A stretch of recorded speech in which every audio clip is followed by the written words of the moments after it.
Hello, hello, this is Alex Burkett, and you're listening to the Long Game Podcast. In this episode, I'm chatting with Patrick Moran. Patrick is currently leading the growth marketing team at Robinhood. He was an executive in residence at Reforge, where he led the growth marketing, experimentation and testing, and brand marketing programs. Previously, he's held marketing leadership roles at Houzz, Spotify, and Netflix. He's also currently the producer and host of the Finding Market Fit podcast, which I was a guest on. It's hard to summarize this conversation because we got super in the weeds on performance marketing and brand marketing, growth marketing, including metrics and measurement across channels and teams, including how to measure brand. I'll call it, quote, a growth marketer explains brand marketing. That's what I'm going to call the podcast, though that doesn't encapsulate all the value, because we also talked about how growth has and will change, covering how channels have changed, how audience behavior is changing, as well as measurement changes. Any brand looking to grow in 2024 should listen to this. Without further ado, here is my conversation with Patrick Moran.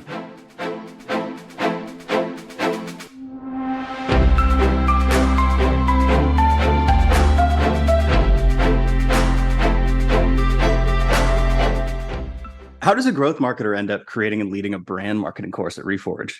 Those two to me seem so diametrically opposed. It's not like there's a couple of components to that.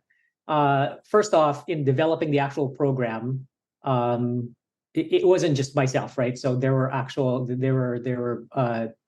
co-created the program with two other folks, Josh Grau and Pierre Class, who are amazing brand marketers themselves. And so I happened to be an EIR, and that's why I ended up leading that program. So I think that's one component of it. The other component of it, which is very much kind of like a factor of Reforge, is that the qualitative storytelling, developing brand guidelines component of it, I think is really important. But in order to tie it to growth, there's also kind of like a measurement component to it, and the ability to create at least sort of a framework on how to approach it systematically. Especially in a situation where you've got budget constraints and resource constraints and what have you. So that's ultimately how it worked out. But I'm probably I would say on the totem pole of amazing brand marketers among the people who created the program. I was probably on the third rung of that totem pole. Well, that actually to me is interesting because I don't really understand brand. I kind of get it when I see it, I guess, but I couldn't like break it down to you and explain it to you like you're five. So maybe because you're a growth marketer and because I consider myself a growth marketer, you can speak to me about brand in the language that I understand, which could be, I think, pretty interesting. So brand versus growth, is it that dichotomous, or how do you look at like kind of the spectrum of those two things? Like, I guess maybe let's like do some table setting and kind of define what those areas of marketing kind of even mean in 2023. Yeah, I think there's a couple of ways to look at it, but maybe the more straightforward way to look at it is there's a fundamental difference between bottom of the funnel advertising and top of the funnel advertising. And so there's this conflation that brand marketing is only top of the funnel advertising, when the reality is there's a lot of components that define and make up your brand, right? So when you think about think about developing a brand or developing your brand relative to a lot of other things, a lot of that is a component of the input that you have to what you want to stand for. So what I mean by that is, every company has their purpose, right? Every company has their mission, and that is essentially expressed mostly through the product, right? So you can easily sort of suss out the mission and the vision of, let's say, Airbnb, and you can actually Google it, and then you could make the connection between what that is and what the product feels like and what the product allows you to do. Mm-hmm. Within that is, okay, well, what is the story and the narrative that we want to tell and express to the world, right? And so there's a lot of components to that, and advertising is just one of them, right? There's, okay, well, what's the tone of your message? Like, how do you actually, speak with people? What is your comms strategy? How do you communicate? How does your CEO, your founder, talk to their investors? How does your product come across? And then, there's other different components to that, right? So there's your brand story, there's your product story, there's a whole bunch of things that you could come up with to actually kind of like develop your brand within the structure of your purpose, right? Like how you express your purpose. So that's an entire sort of situation on brand. Now, then of course, there's the advertising component of it. And I think that's where, I think maybe to some extent, there's a little bit of confusion, right? It's like, okay, well, brand marketing, then, if we start to do brand marketing, that means that we're going to start to, spend a significant amount of dollars or spend a significant amount of money on advertising things to just drive awareness and consideration.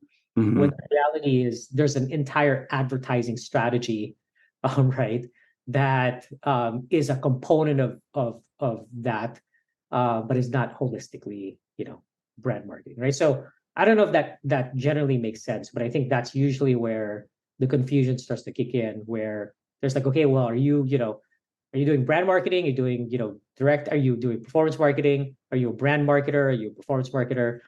And it's like, well, okay, well, first of all, being a brand marketer is a holistic thing. Like it's an umbrella situation.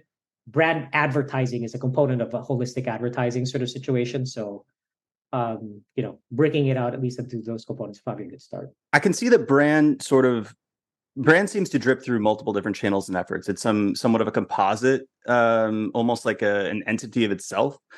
To me, it makes me think of positioning.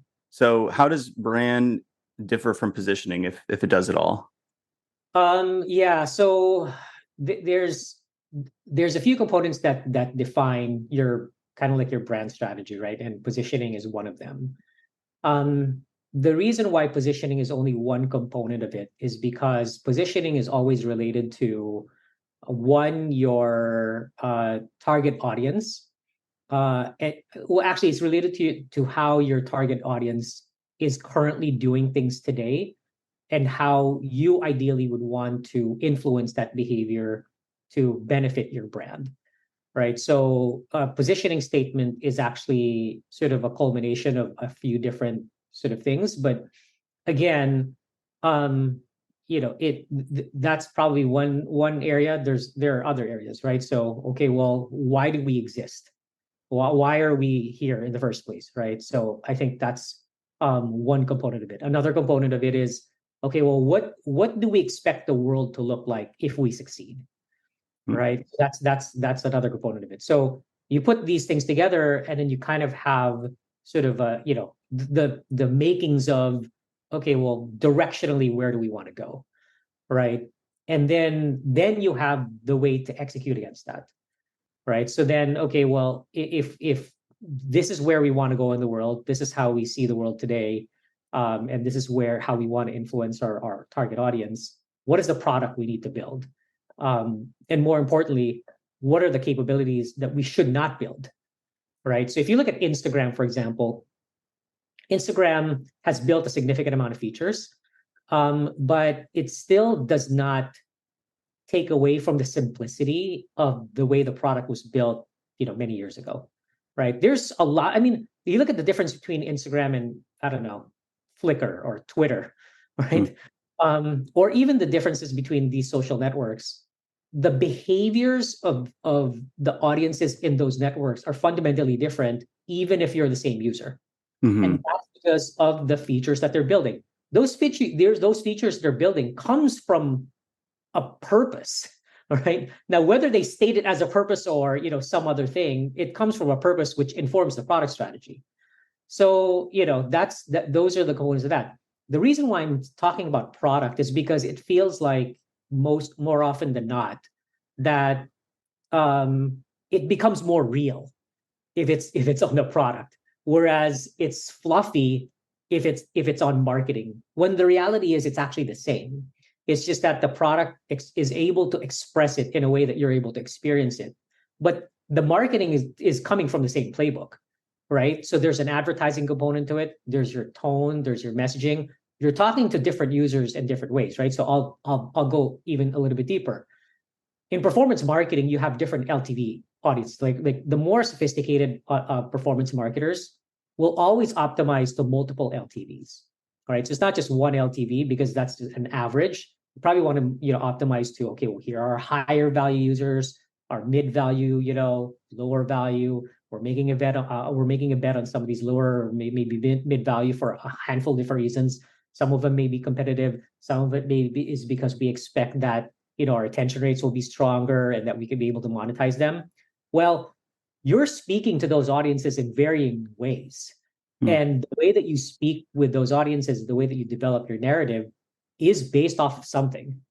And that's based off of your brand strategy, right? So I think those are probably some of the things to consider when you're thinking about, okay, well, what's the difference between positioning and some of the other components? Well, there's a source, and at the very source is kind of like, something that is informing the direction of everything.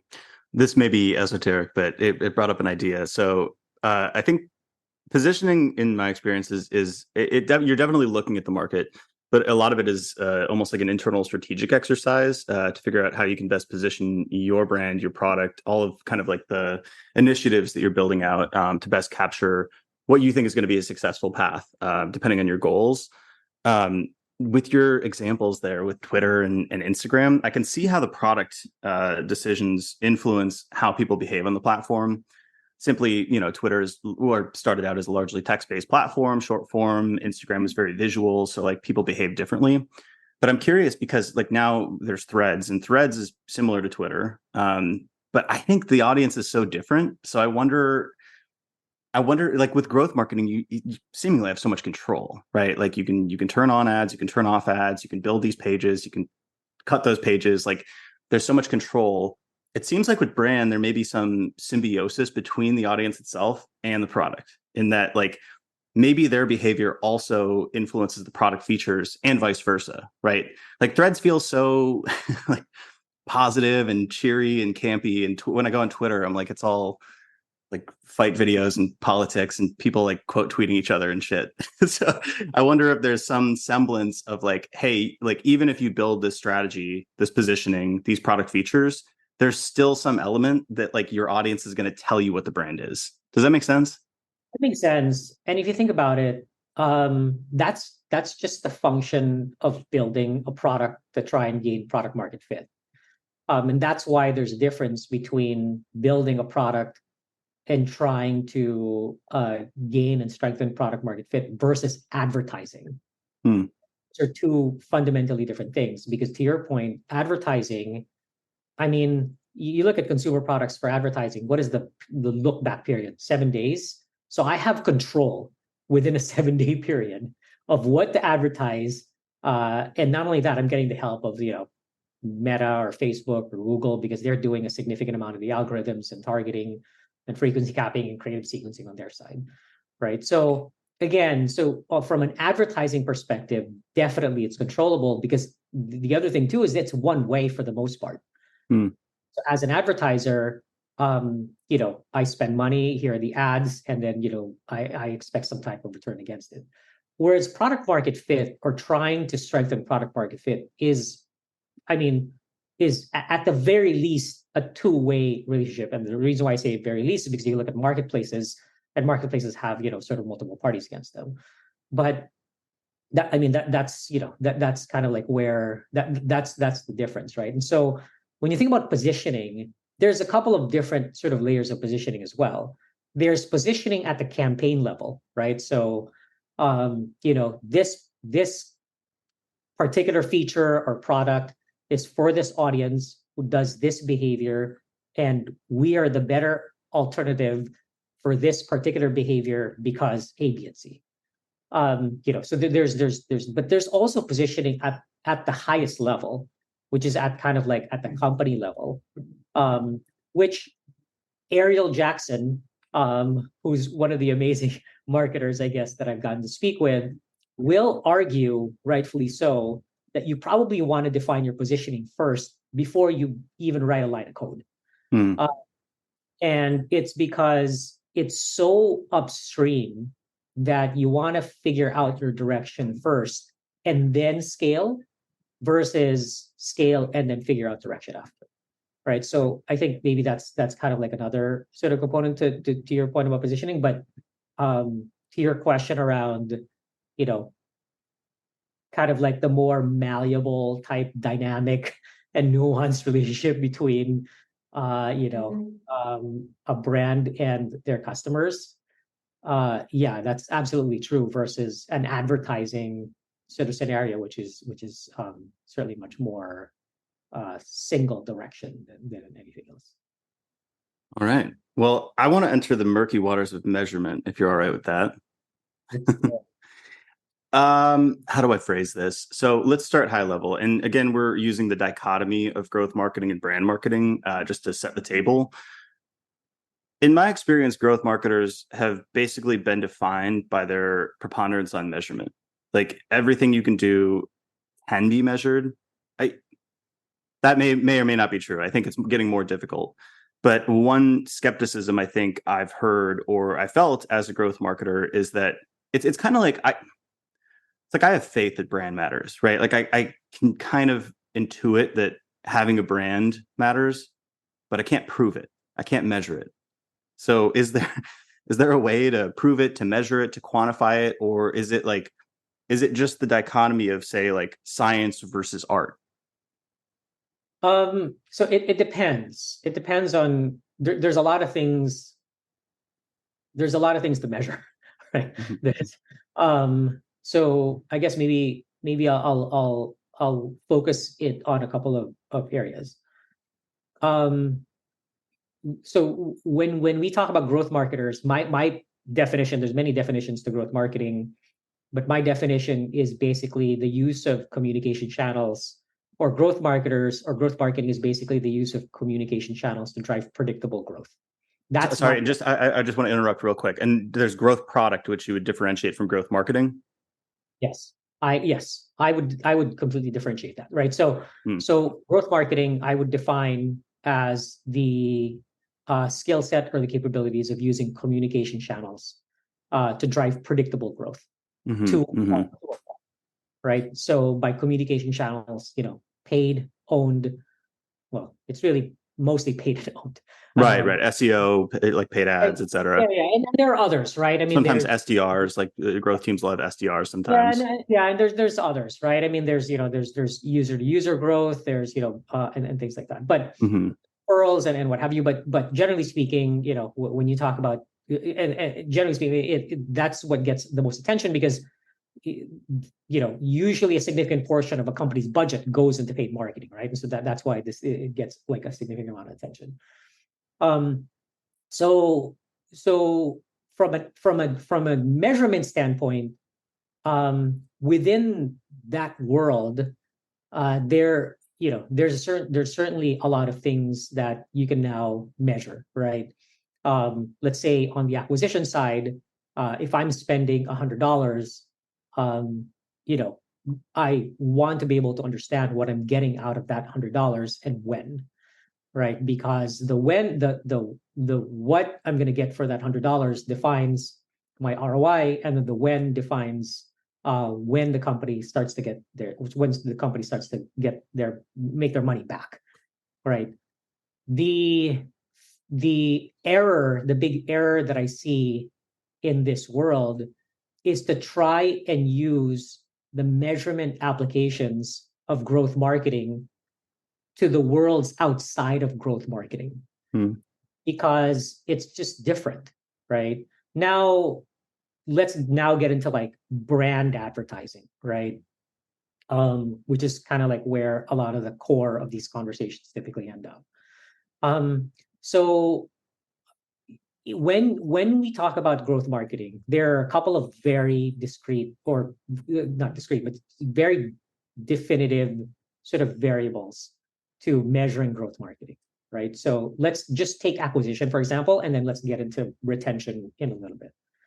So for acquisition, the most important component, at least from my experience, is essentially ROI and payback period. All those two things, right? So ROI, meaning what is the value that the user is going to be bringing into the platform, and how much am I paying to bring that user in?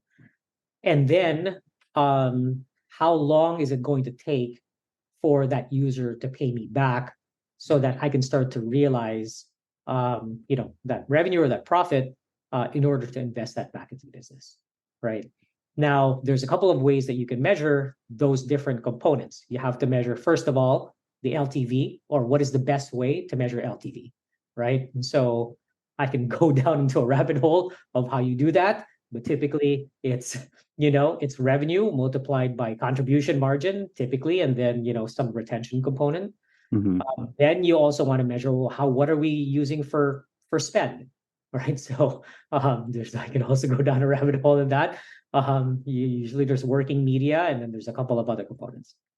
And then payback period is, LTV is usually kind of like a misnomer, because it's really not lifetime. It's lifetime or profit or contribution margin for a certain period of time. So usually 1 year, 2 years, 6 months, whatever it is, depending on the stage of the company. And those are kind of like the building blocks for your ROI. Now, the measurement component of it is like, okay, well, how do we then determine whether or not what I did is actually impactful, right? So like if I spent on this thing, would it have happened anyway, right? And that's where you start to get into kind of like how discrete or how discriminate you want to be with efficiency.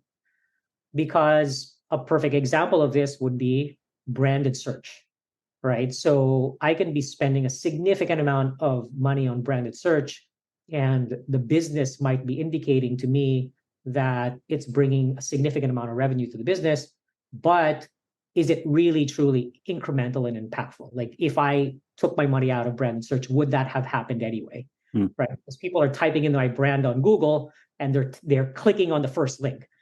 And so their motivations or their intention was really already done before they clicked on my link, right? So that's one extreme. On the other extreme, obviously, are just basically advertising and things like that, right? So from a measurement component, there are many different ways to do this. Usually, you want to triangulate different ways. So you can run match market tests, and incrementality tests. Basically, you can say, okay, well, for these cities or for these audiences, they're not going to get ads. Or they're going to get some other type of fake ad or whatever. And then for this audience, they're going to get my ad. And then I'm going to see the difference between both. Challenge with that is that, one, it's expensive. Two, because you're dealing with opportunity cost. The second thing is that, well, what if you're running 6 or 7 different channels? Okay, well, how are you going to do it from that standpoint? Are you going to run 7 different incrementality tests over the course of time? There's many different ways to do it, right? You could basically bulk it up. You could do 2x spend versus 1.5x spend versus half spend, or whatever it is. There's many different ways, but it's complicated. So there's incrementality testing. Then there's like MMM, which is essentially the correlation between how much you're spending and the impact your business is driving. So as I spend up, as I spend down, what is the impact of the business? And that's mostly kind of like more of like a statistical sort of relationship. A regression of sorts. Are you still isolating the variables in that, or are you just looking at composite correlations? It depends on the models that you're using, but generally speaking, you could probably tease out a few different KPIs relative to spend, right? So you could break out different business variables. So maybe there are some businesses where sign up isn't the only thing they want to measure, right? There are businesses where, like, you look at e-commerce, right? So e-commerce sign up matters, but second, third, fourth transaction matters a lot as well. And so you basically want to measure, okay, the impact that as I increase or decrease spend on different channels, 6 or 7 different channels or whatever, which have different permutations, then you take in macro conditions. You want to then kind of like determine, okay, well, how does that impacting, transaction rates, I guess, per user, right? Mm-hmm. So there's that. And then there's attribution, right? And so attribution is a little bit tougher these days because of iOS 14. But the thing is, with attribution, what that allows you to do is it allows you to measure kind of like real time, right? So incrementality, sometimes you run it, sometimes you don't. But then attribution will kind of like allow you to sort of measure things real time, right? But there are people, there are very smart analysts or data scientists who will make the argument to run a persistent holdout. So you don't have to run. So there's one DMA or one city where it never gets anything, right? For a quarter, it never gets anything. Then you swap out that DMA for another one that never gets anything for a quarter, whatever. So those are kind of like how you would measure, or how you would think about measuring paid media sort of capabilities for growth marketing. Now, okay, then, but here's the problem. The problem with paid media, and the problem with, or I wouldn't say the problem, the challenge. The challenge with that is that the reason why Google and Facebook and TikTok and what have you, one of the main reasons why they're able to deliver the audiences to you is because you send them signals back on the types of users that typically convert. Mm-hmm. What they then do is they scour their entire network of hundreds of millions of users who are using their products, who have indicated some type of interest in your product, and they will show them your ads in order for them to give you back an ROI that is sufficient, right? That's how this works, right? And so when you're advertising on YouTube or you're advertising on Google Display Network, you're sending Google back signals to tell them, here are the types of users that I need or that I want. If you don't send them back signals, it's not going to be efficient. Right. There's a reinforcement learning component to this. Exactly. What they do is then they look at all the people who search on a whole bunch of things, who have a whole bunch of Gmails on a whole bunch of things, who search on YouTube on a whole bunch of things. And algorithmically, they're able to determine, here are the most likely people who will convert on your product because they've already indicated intent, right? Which basically by definition means it's a bottom of the funnel kind of like sort of situation, right? Meaning you're only acquiring users who have already indicated intent. Well, what about the users who have not indicated intent? What about the users who, I don't know, like maybe I'm going to buy a car in 6 months, or, maybe I'm using, Notion now or using Coda now. And maybe, maybe I might want to use Notion later on or whatever it is, right? So then from that standpoint, from an advertising standpoint, you want to approach that in a different way. And so when you approach that in a different way, you're not solely focusing on the algorithms, I guess, that Google and Facebook are giving you from a performance standpoint. You're kind of focusing on other things. Mm-hmm. And so there's different methods to do that on, let's say, Google or Facebook, where you're optimizing now for other things outside of conversion rates, right? Maybe you're optimizing for site visits. Maybe you're optimizing for, people who are interested in something. Right. Maybe you're just using business rule-based logic instead of like algorithmic logic. And this is also why, I'm not saying, it's right or wrong. Different companies have different strategies, but this is also then why you want to go broad, right? With your advertising. It's to introduce to a larger market something, right? So big, the companies that do this really well are the entertainment companies, right? So there's a new movie, there's a new show, you don't know about it, but we're going to go broad because one, we want a lot of people to know it's a mass market product, but two, we also want people to talk about it. So there's an earned component to it, right? And then three, your performance marketing technically speaking, can now hopefully have a larger pool or a larger TAM to optimize and acquire against, right? Because now you've generated a little more interest. And that's how usually the two, upper funnel and bottom funnel advertising, work together. Now, I really don't like saying brand versus performance, because all of this is performance. Yep. Right? It just depends on when they're going to convert. And at the same time, all of this is also brand, because the ads that you're using for performance has to be within your brand guidelines. You don't want, you certainly don't want to piss off your creative people, and then just start, creating your own like very, clickbait ads, right? Because that's just going to kill your brand, right? So, but usually speaking, I mean, that's typically how the two kind of like work. This is a very, by the way, the other thing too is that this is a very consumer oriented view. I mean, the B2B view is a little bit different, a little bit more nuanced, but yeah. Well, I was thinking with the B2B one, it was the hang up that I had was on LTV, because like at past companies, like I've seen deals come through that were hundreds of thousands of dollars, and then most were like 12,000 or something like that. So it's like, like shifting. Yeah, I think that's where you come into the multiple LTVs. Like if we work with SAP or with Robinhood, like that's going to be a different LTV for us than like probably 60% of our portfolio of clients. So it's like when we do modeling, we have to kind of like think about, all right, what's the segment there?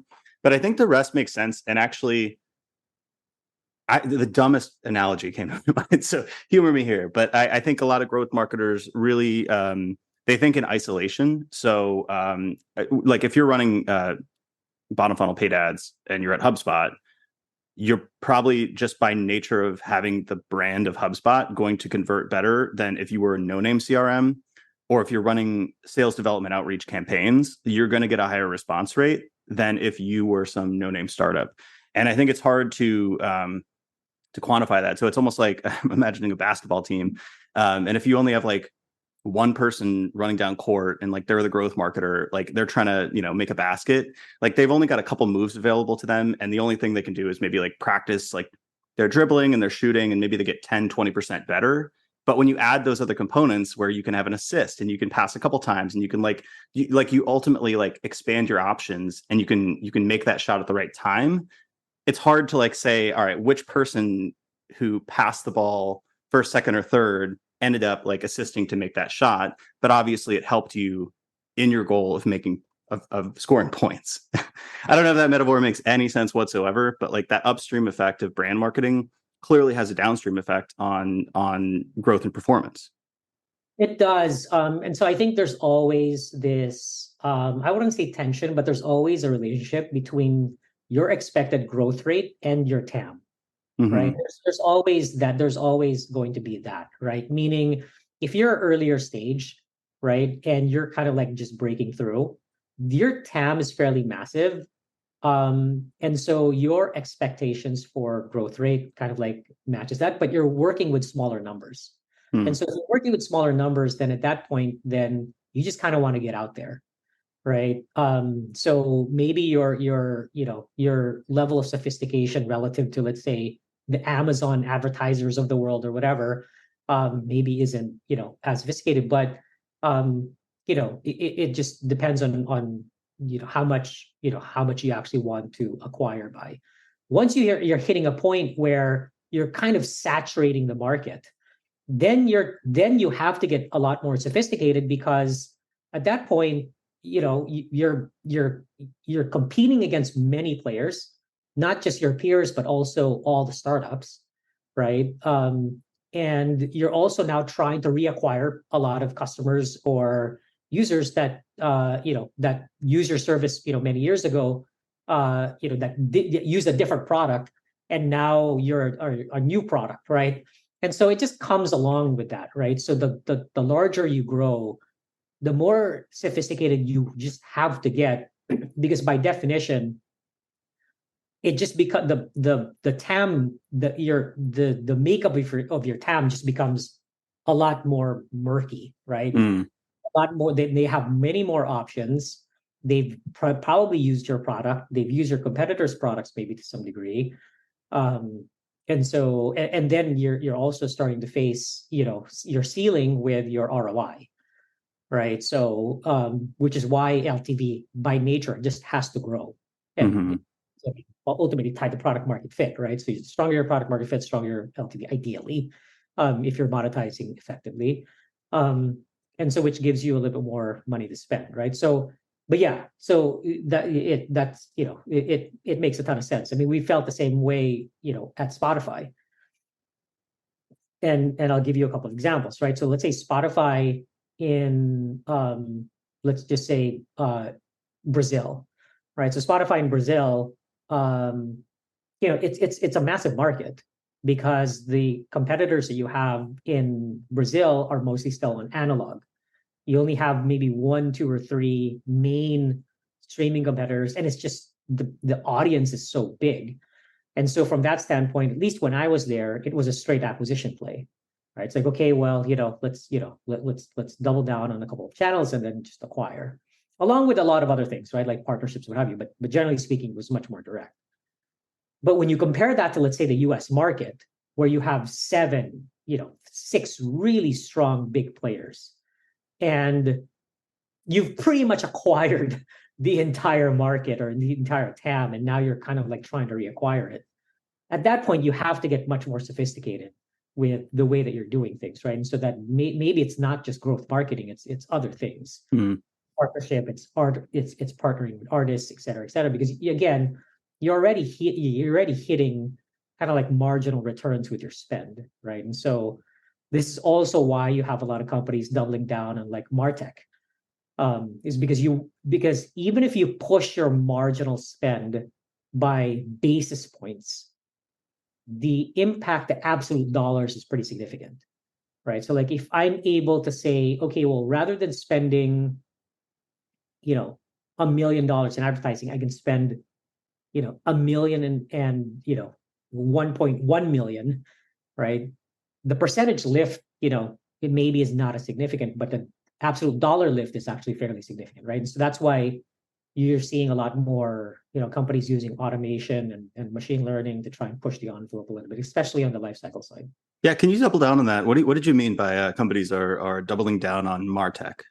Yeah, so there's a couple of components to MarTech, right? So there's MarTech, there's just infrastructure, which just allows you to move data much more seamlessly. And the reason why that's important is because it's not just for reporting and analytics. It's also because, okay, well, if I'm able to move data to Google or to Facebook much more seamlessly, the feedback loop becomes faster, and therefore I'm able to learn faster and I'm able to acquire users at a faster rate or versus my competitors, right?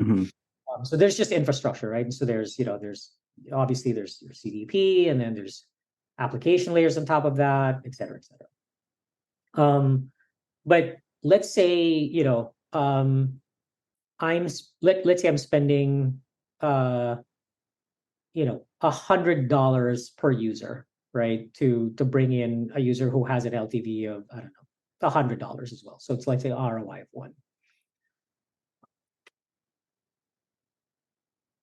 When I spend my first, so let's say my budget is $1,000 to be simple. When I spend my first $100, because the TAM is still fairly large, I'm going to get an ROI that's decent. My first 100. When I spend my second 100, because the TAM is still fairly decent, my ROI is still pretty decent. When I spent my 10th $100, my ROI is going to start to get lower because I'm already acquiring as many users as I can. Okay. Now, there's 2 components that inform that. At the very least 2. There's a couple of others, conversion rates on your product, whatever. But one component is what I talked about earlier in the signals that I pass back to the publisher, right? Like how clear is that and how quickly can I send that back to the publisher, right? So that they're equipped with as much as they possibly can. The second is creative, right? So like if I'm able to develop like a better creative than, let's say, my competitor, and Google is showing a user, my ad and my competitor's ad. And if my creative wins out, then I convert that user, right? So what marginal ROI will allow me to do is basically say, at the 11th $100, I can push it up one more, right? Like I can push it up just a little bit more, right? So like if I'm hitting marginal ROI at my 10th $100, maybe I can do it at my 11th $100. And maybe a component that's creative.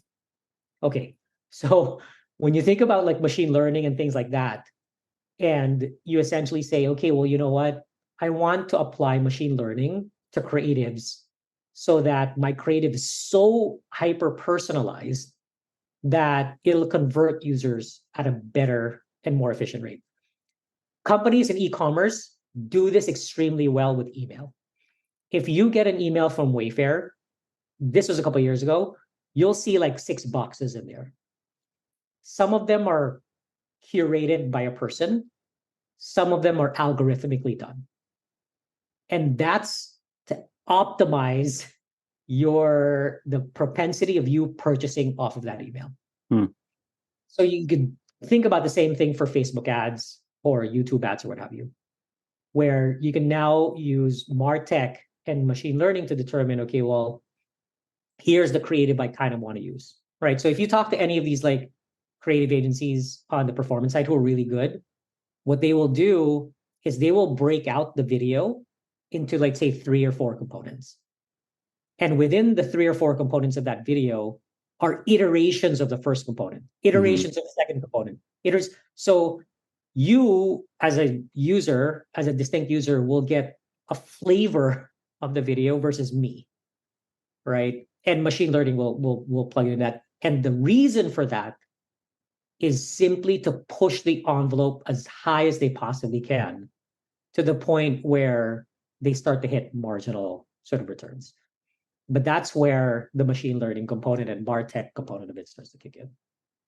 You have a background in economics or finance? No, I just have a background in asking a whole bunch of data scientists and marketing analytics people questions on different things.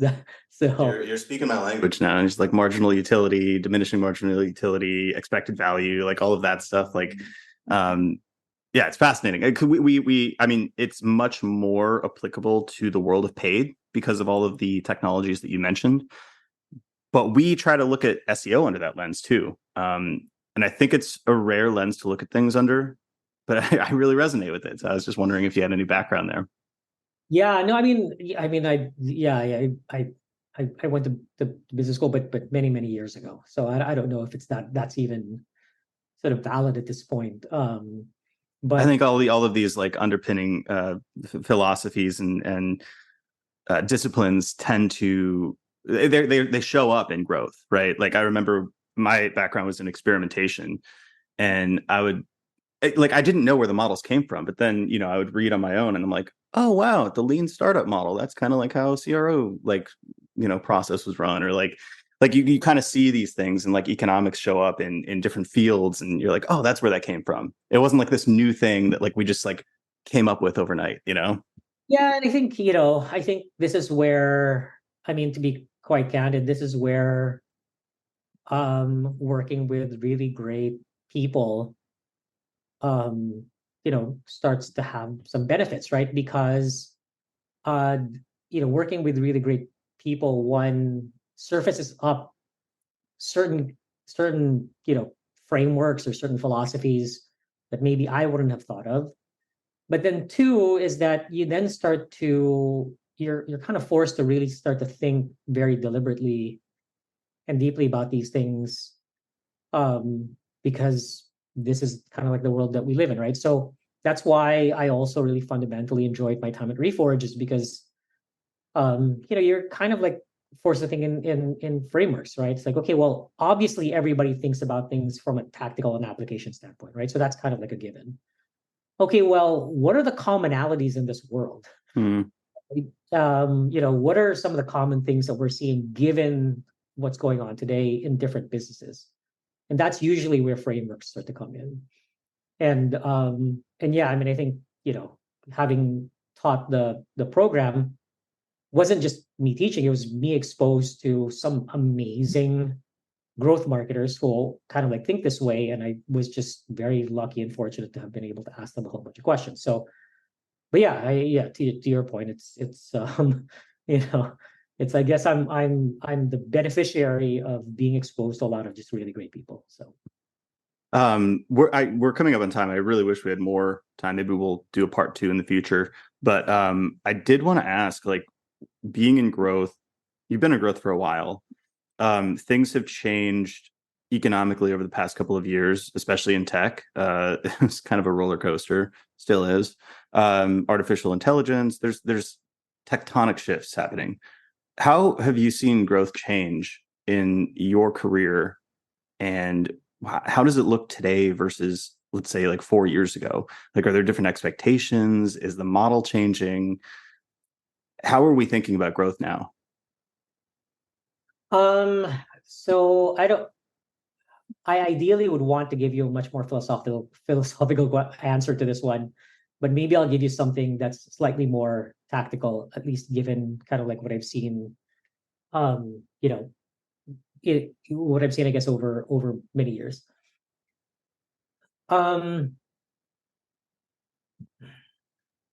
There's 3 components, I guess, maybe that I think about. The first component is channel. The second component is the ability to measure. And the third component is audience behavior. And so when I think about channel, like it went from many to a few to now expanding to many again. And I'll provide you with exactly what I mean by that. So back in the day, we had a lot of advertising was really display advertising and paid search. But display advertising was, I don't know, millions of different publishers. And so you had this thing called programmatic sort of display advertising, where you had to go through like a stock exchange in order to acquire some type of inventory on display, right? So it was just very decoupled. And then it was even more decoupled because of website or web and mobile. And then you had like paid search or what have you. And then it isolated into 2 main players, mainly Google and Facebook, for many years. And the reason why it isolated to 2 of them is because, 1, they were able to gain a significant share of eyeballs, but 2, they were the first 2 platforms to really bring together desktop and mobile. And then now you're kind of like seeing an expansion back again into other types of players, like TikTok and Snap, and you're seeing the programmatic, like other channels becoming more programmatic, right? So whether it's TV or out of home and what have you. So that's kind of like what's happening on the channel set. The other side of that is when you look at the retention component of it, or retention marketing component of it, you've also now gone from a very tight, the solutions that solve for it have gone from B2B-ish, right? So CRM solutions where they only focus on email, to now cross-channel platform messaging, which encompasses email, push, in-app, along with potentially paid on singular platforms, right? So I think that's one, is the channels. And so we're now kind of like living in a world where it's a little bit more contained, but we're now kind of like decoupling, and it's now expanding even more. I just don't know how much more it's going to expand by, because Facebook and Google have probably the best data scientists in the world, and they could come up with algorithms really effectively that essentially, guarantee an ROI. And advertisers will always sort of, gravitate towards that. And then the best machines that allow for personalization on the retention side are going to win relative to the channels that are made available to them. So whether it's email, push, and things like that. So that's kind of like how I'm thinking about channels like today. The second thing is measurement. And so when we think about measurement, again, there's, we went from attribution based to, incrementality based to now some type of mix between MMM, incrementality, and attribution, especially with like iOS 14. So I think those three are probably going to continue, at least in the near future, or at least the companies that are able to effectively work with those three types of measurement will usually do well across both acquisition and retention. And then audience behaviors. And so again, we were talking about this earlier, where people have different behaviors on different platforms, including your own, right? And so I think companies who are able to, and this goes back to brand, who are able to tell the most effective stories relative to the platform the audience is in, usually will win. So if you're able to tell an effective story on TikTok that is different from Facebook, that is different from your platform, and are able to communicate it in a way that sounds and feels authentic, and kind of like build a network around it, I think usually. So those are kind of like, I guess, maybe where I kind of like see the world today. I mean, obviously it's changed in many different sort of facets, over decades. But I just, and then your question around AI, I think AI is just going to play a role in all of those components, whether it's a creative or measurement or even in just process optimization. So for me, it's a little bit difficult to sort of isolate that, but at least that's how I'm thinking about it. For such a broad question, that was a very crisp and organized answer. So thank you. All right, cool. We're at time. I wish we could talk longer, but thank you so much. This conversation was super fun and detailed. Love it. Where can people find you online? Yeah, so I'm on LinkedIn. Patrick Moran. There's another Patrick Moran who was the CMO of Calendly, who's amazing, by the way. I'm not him. I was at Spotify and now at Robinhood, and I was at Reforge. So that's who I am. I have a podcast. I hope to continue to podcast maybe for several more months at the very least. It's called Finding Market Fit. I talk to great marketers. I've had you on, so I thank you so much for that. So maybe those two areas, I guess. Awesome. Thank you so much.